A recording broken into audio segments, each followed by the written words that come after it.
এই গরমে পেট ঠান্ডা রাখার সহজ উপায় ছাতু শরবত। নমস্কার বন্ধুরা, আমার নতুন একটা ভিডিওতে সবাইকে জানিয়ে অনেক অনেক স্বাগত আর ভালোবাসা। আজকে আমি তোমাদেরকে ছাতু শরবত বানিয়ে দেখাবো।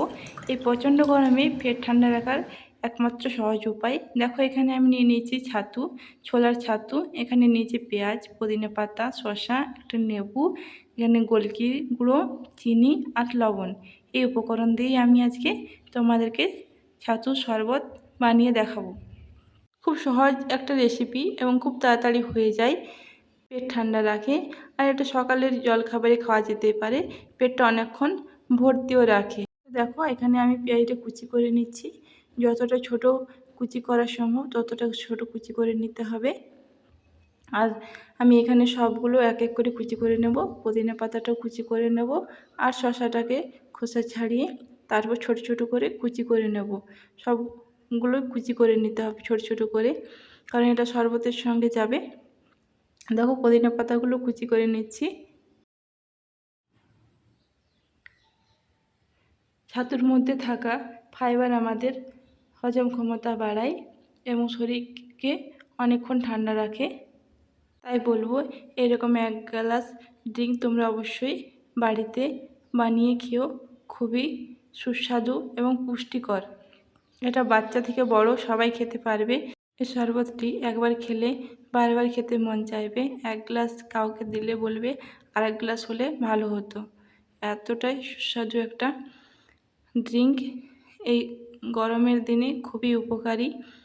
তো চলো বানিয়ে নেওয়া যাক। আমার সঙ্গে থেকে তোমরা দেখতে থাকো, খুব চটজলদি বানিয়ে দেখাবো তোমাদেরকে। দেখো, আমি শসাটা কুচি করে নিলাম। যতটা সম্ভব কুচি করা যায় ততটাই কুচি করে নিতে হবে। দেখো, আমি কুচি করে নিয়েছি। এরপর আমি লেবুটাকে কেটে নেব, একটা স্লাইস মতো কেটে নেব একটু ডেকোরেশন করার জন্য। আর নিচে গোলকির গুঁড়ো। দেখো, তোমরা চাইলে এখানে কাঁচা লঙ্কা নিতে পারো কুচি করে। আমি কিন্তু এখানে গোলকির গুঁড়ো ব্যবহার করেছি, কাঁচা লঙ্কার কুচি ব্যবহার করিনি। তোমাদের যদি একটু ঝাল পছন্দ হয় তাহলে তোমরা অবশ্যই কাঁচা লঙ্কার কুচিটি এখানে অ্যাড করতে পারো। তো এখানে আমি লেবুটা কেটে নিয়েছি। আর এই শরবতের মধ্যে লেবুর পরিমাণটা একটু বেশি থাকতে হবে, তাহলে কিন্তু খেতে ভালো লাগবে। এই লেবুটা আমি পুরোটাই দেবো, আর অর্ধেকটা লেবু আমি রেখে দেবো। তো আমি এক গ্লাস হিসেব করে তোমাদেরকে বানিয়ে দেখাবো। এখানে আমি এক গ্লাস জল নিয়ে নিচ্ছি।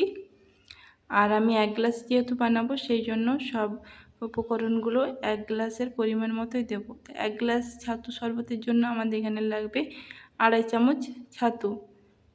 দেখো, এখানে 2.5 চামচ ছাতু নিয়ে নিয়েছি। এখন আমি কুচিয়ে রাখা শসা দিয়ে দিচ্ছি, দিয়ে দেবো কুচিয়ে রাখা পেঁয়াজ, পুদিনা পাতা। সব উপকরণগুলো এক এক করে দিয়ে দিতে হবে। এরপর আমি দিয়ে দেব গোলকির গুঁড়ো। এরপর আমি দিয়ে দেব পরিমাণ মতো লবণ। তোমরা চাইলে বিট নুন ব্যবহার করতে পারো, আমি নর্মাল লবণ ব্যবহার করেছি। দিয়ে দিচ্ছি 1 চামচ পরিমাণে চিনি,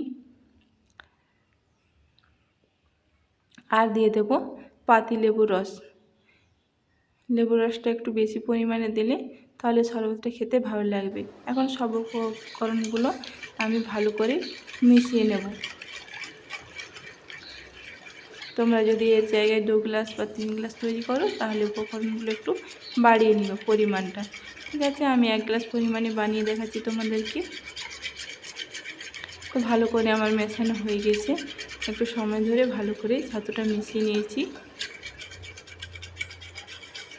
যাতে চিনিটা গলে যায় আর ভালো করে সব উপকরণগুলো একসঙ্গে মিক্স হয়ে যায়। তো দেখো, আমার হয়ে গেছে। এরপর আমি একটা গ্লাসে ঢেলে নেব।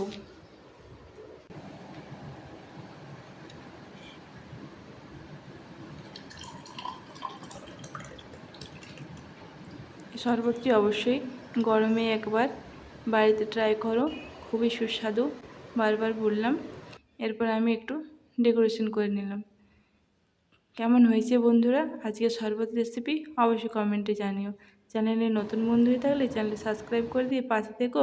পাশে থাকা বেল আইকনটি অবশ্যই প্রেস করে দিও, যাতে নতুন ভিডিও ছাড়ার সঙ্গে সঙ্গে তোমাদের কাছে পৌঁছে যায়। বন্ধুরা অবশ্যই একটা লাইক করে দিও, আর কমেন্টের মাধ্যমে জানাতে ভুলবে না আজকের ড্রিঙ্ক রেসিপি তোমাদের কেমন লেগেছে। চলো তাহলে আজ এ পর্যন্তই রাখি, বিদায় নিচ্ছি। দেখা হবে একটা পরবর্তী ভিডিওতে। ততক্ষণে সবাই ভালো থেকো, সুস্থ থেকো, সাবধানে থেকো।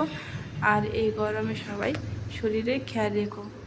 এটি একবার অবশ্যই সকালের ব্রেকফাস্টে বানিয়ে ট্রাই করো, খুবই উপকারী ছাতুর শরবত। তো আজ এই পর্যন্ত বিদায় নিলাম। Tata bye.